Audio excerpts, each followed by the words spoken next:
Bayangkan masa ketika orang dengan gangguan jiwa dikurung, dipasung, tanpa harapan atau perlindungan. Tangan yang gemetar terikat pada rantai berkarat, simbol pengasingan, ketakutan, dan penolakan sosial. Di sudut kota, bangunan lembaga tua berdiri sunyi. Nuansa gotik dan kabut menambah misteri. Peradaban kuno merawat jiwa dengan ritual, musik, doa, dan pendekatan spiritual yang mendalam. Di Mesir, tabib memakai melodi dan aroma untuk menenangkan pikiran yang gelisah itu. Di Yunani, filsafat dan terapi bersinggungan. Tempat suci jadi ruang penyembuhan sosial penting. Di India, meditasi dan praktik keseimbangan hidup dianggap kunci dalam menyembuhkan batin. Di Tiongkok, ahli herbal mengamati ritme tubuh, meracik ramuan untuk menenangkan jiwa sakit. Tulisan kuno menyimpan resep dan teori tentang jiwa. Gulungan berisi pengetahuan berharga yang diwariskan. Memasuki abad ke-8, Baghdad tumbuh sebagai pusat medis dengan perhatian khusus pada kesehatan jiwa.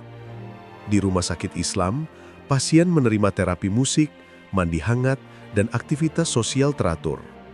Prinsip perawatan di sana menempatkan martabat pasien di atas hukuman dan tontonan publik.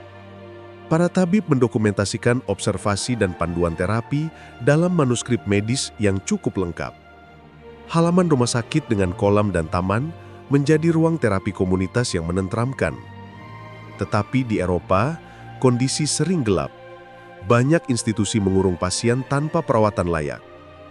Bethlehem di London menjadi simbol penderitaan, tempat yang mengundang tontonan publik yang memilukan.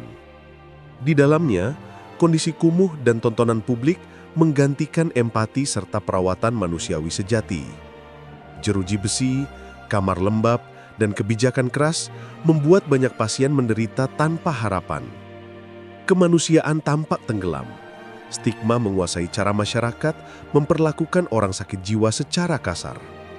Banyak praktik gelap tercatat dalam arsip sejarah, jadi peringatan untuk generasi berikutnya. Koridor sunyi menyimpan cerita kesendirian, penderitaan, dan kekerasan yang sering terlupakan sepanjang masa. Lalu perubahan datang. Tokoh seperti Philip Pinel berani menentang rantai lama itu. Melonggarkan rantai jadi tindakan simbolis penting, menandai awal reformasi perawatan yang berkelanjutan. Dokter mulai melihat pasien sebagai individu dengan kebutuhan fisik, emosional, dan sosial yang kompleks. Ruang perawatan diperbaiki, ventilasi ditingkatkan, dan kamar dibuat lebih terang, bersih, dan layak. Kebun terapi dan aktivitas luar diperkenalkan untuk membantu pemulihan fisik serta kesehatan mental pasien. Meskipun lambat, benih reformasi tumbuh. Masyarakat menuntut perawatan yang lebih manusiawi dan nyata. Abad ke-20 membuka babak baru. Psikologi ilmiah dan terapi berbasis bukti berkembang pesat. Metode kontroversial muncul, seperti terapi kecut, lalu memicu debat etika yang luas secara global. Obat-obatan psikiatri memberi harapan dan mengurangi sejala, namun juga memunculkan kebutuhan manajemen jangka panjang. Perawatan komunitas, konseling, dan terapi kelompok mulai menggantikan isolasi panjang yang melelahkan. Pelatihan profesional dan penelitian meningkatkan standar perawatan meskipun tantangan sumber daya masih ada. Sejarah abad ke-20 adalah campuran kemajuan dan kontroversi, pelajaran penting untuk masa kini. Kini, rumah sakit jiwa modern menekankan pemulihan, rehabilitasi, dan reintegrasi pasien ke masyarakat.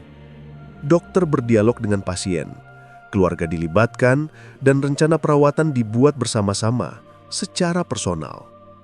Terapi kreatif, pekerjaan, dan ruang hijau terstruktur menjadi bagian penting program pemulihan modern. Perawat dan tim pendukung mendampingi pasien, memberi dukungan emosional, serta keterampilan hidup nyata. Sejarah panjang ini mengingatkan kita, empati, martabat, dan hak asasi manusia adalah kunci perawatan.